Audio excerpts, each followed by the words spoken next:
My sister says my dog is too dangerous after he saved me from my stalker. This is kind of a complicated story, but I'll just get into it. I used to be in this controlling, kind of abusive relationship. When I finally broke it off a year ago, my ex started showing up places, trying to get me to take him back. Eventually, it developed into full-on stalking. He would show up at my work, and took to just waiting outside of it after he was banned, leave notes on my car when I was at the grocery store, leave all kinds of flowers outside my house, and then stick angry notes on my door after he saw me throw them in the trash, wrote me all kinds of weird, obsessive emails and letters.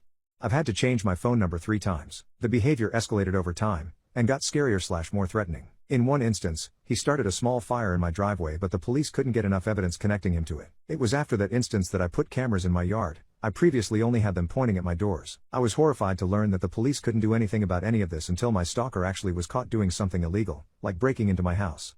At which point, I might already be dead. I decided I wasn't spending the rest of my life waiting for the other shoe to drop, so I got a weapon and a concealed carry permit, took some self-defense courses, and started doing strength training. I also looked into getting an attack dog, but after all the money I'd sunk into my other methods of protection, they were prohibitively expensive. So I went to my local animal shelter and got the scariest, meanest looking dog I could find. This is where Thor comes in. He's a 100-pound American bulldog, looks like he'd rip your throat out on sight, but is basically a gigantic teddy bear. He loves every person he's ever met, is incredibly sweet and gentle with my 4-year-old niece, enjoys other animals, and even loves the mailman. I just kind of accepted that he probably wouldn't do anything to protect me from my stalker, but it didn't matter that much because having such a huge dog made me so much more confident. I brought Thor everywhere I could, and was working on getting him trained enough to be an emotional support animal, so I could bring him inside places with me. I absolutely would not do this until he was trained well enough to not disrupt a regular service dog.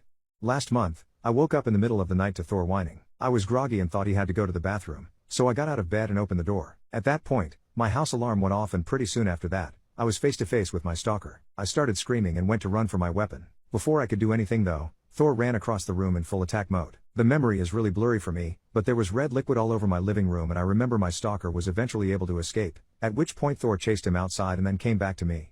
When the police showed up, they said Thor was a hero who'd probably saved my life. I don't want to list what they found in my stalker's car after they caught him, and I'm shaking a little as I type this, but I'm sure he was going to bring me somewhere and unalive me.